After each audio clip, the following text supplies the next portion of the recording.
Namaskaram, Bhagavad Gita, chapter 4, Sloka 18. In this sloka, Bhagavan says, those who see action in inaction and inaction in action are truly wise among humans. Although performing all kinds of actions, they are yogis and masters of all their actions.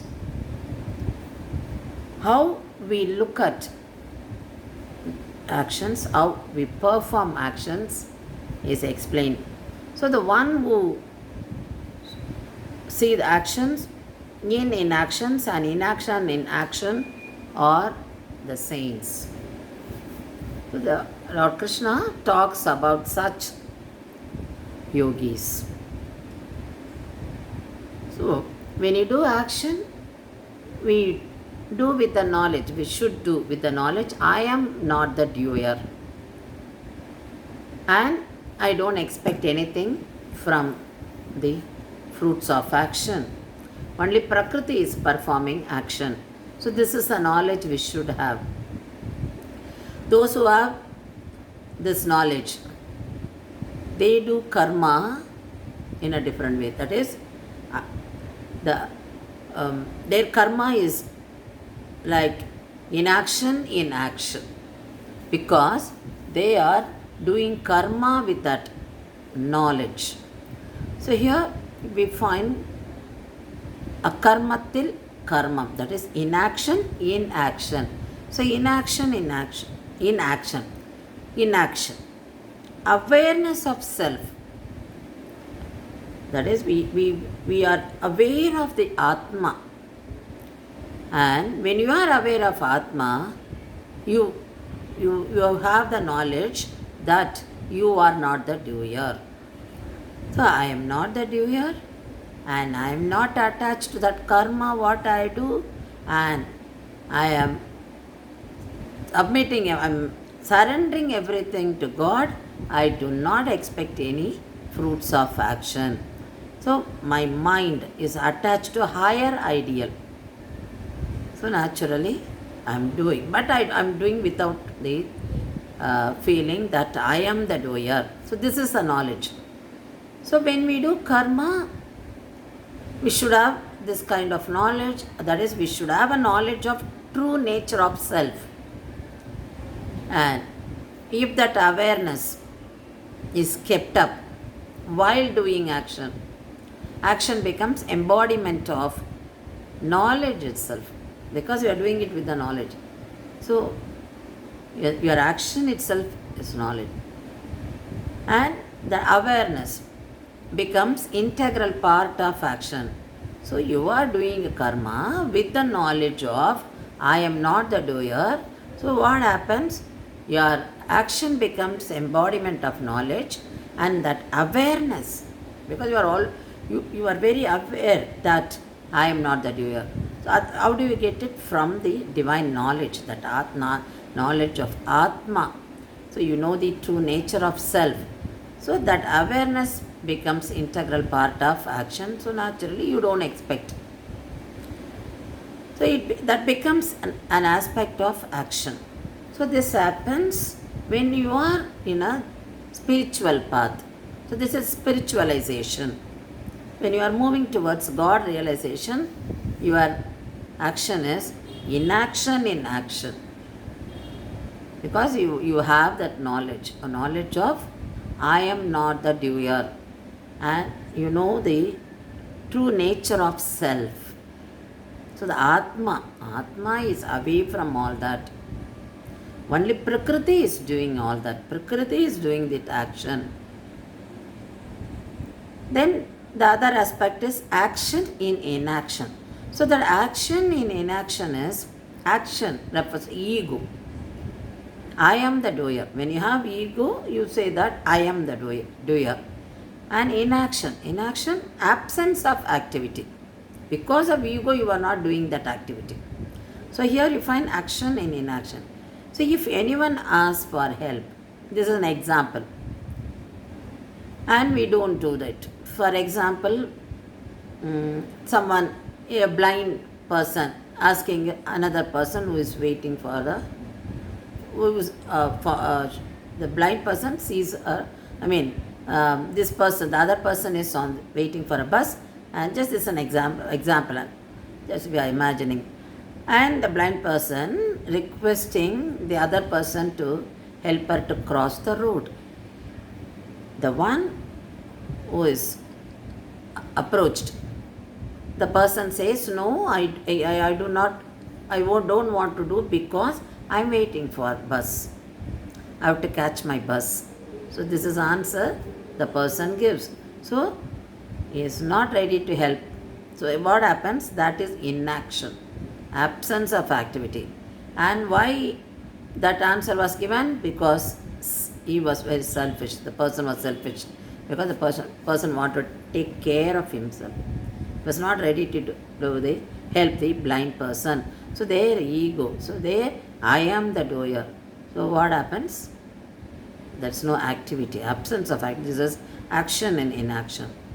And even sometimes in our daily life, when our neighbor is in any trouble, we go there, but we are interested in knowing what is happening in their house. We don't offer any help. So without offering any help, just watching what is going on there, that is very wrong. So that is action in inaction. So you are not ready to help. You are not helping. That is inaction. So the action, what is that action? You don't want to help. That is your mind is not ready to do that. So that thought, that is action. So that action is in inaction. So there is no activity taking place. And when we make any mistake, we are not ready to accept that. So the not ready to accept is inaction. And why I am not ready to accept that mistake? There is selfishness in me, ego in me. So I am not doing that. So action in inaction. So the one who uses this discriminatory power, that is, likes, dislikes, good, bad, victory, defeat. So one who is able to use the power of discrimination will eliminate the sense of doership, because he is a very true person, because he knows the Gita says that you should not have that likes and dislikes. So what happens? The desire is the reason for likes and dislikes. So don't have it. So you should have the attitude of equanimity. So what happens? You are able to eliminate the sense of doership. So that is what Lord Krishna says in this sloka. The one who uses discrimination, that is discriminative power, can eliminate all sense of doership. Because I am not attached to anything. I don't say I am the one who do it. So naturally, I am not interested in getting name, or I am not interested in getting any returns from this, or I am not ready to get any name and fame from this. I am not expecting anything. So naturally, if I have that kind of attitude, I am able to eliminate the sense of doership. If I expect any name and fame from this, I will claim that no, I am the doer, I did that. But here, I don't want that. So I am able to eliminate all sense of doership. So in this sloka, it says the jnanis. Such people are jnanis. Such people are eligible for moksha. So Bhagavan says that the people who see inaction in action and action in inaction are jnanis. And they are the ones who are qualified for attaining moksha. The next sloka we find in 19. The enlightened souls, for example, sages. And these enlightened souls, they are wise people. So that every action is free from material pleasure. And they have burnt there, that is, they do not expect any result, and that the idea of getting the result, or if they have the thought, and that is burnt in the fire. So what kind of fire? The fire of divine knowledge. So the result of the karma they do is burnt in the fire of divine knowledge. They do not expect any results from that. So they do karma without any expectation. So when they do karma without any expectation, there is no karmic reaction. Whatever karma they do, there is no pava punya from that. So they are the wise people. Those who do karma in this way, they are enlightened souls. So the soul is covered by material energy. So the attitude of the of a person is attached towards material body. So material in the world, that is things in the material world. And when you are in ignorance, what happens? You are not able to realize that soul because you have covered it with material energy. That happens naturally. We have to take an effort to remove that material energy, to come out of that. So because you are in ignorance, you are not doing that. So when you are in ignorance, what happens? Whatever action is done, you are doing it to get bliss from the material world, which gives only temporary pleasure. But we are for that only. We expect only that when we do karma.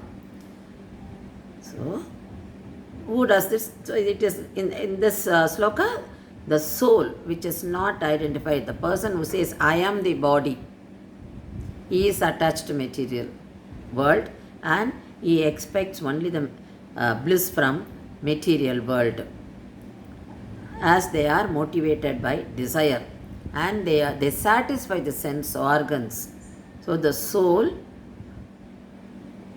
binds with the material world. So there will be a karmic reaction because the soul is it binds with the material. Karmic reaction because it binds with the material world, so it binds with karmic reactions. That is why the births continue, because every karma we do, the pava and punya are also added and our baggage is also becoming more and more. That's weight becoming more and more. So we keep on getting the births. And enlightened souls, the jnanis, they do karma only to give pleasure to God, only for the pleasure of God. So every action done by them is for the pleasure of God, and they get themselves connected to God. They keep themselves away from material world. So they are enlightened souls. So they are not for the material world. So they do not depend on externally. They depend on their Atma. So they depend internally. So that is why these souls are enlightened souls. So in 19th sloka, he talks about enlightened souls, how they keep themselves away from the material world and what kind of karma do. Whatever karma they do, the karma is only for the pleasure of God. And they do not earn anything from that. So it is for the pleasure of God only.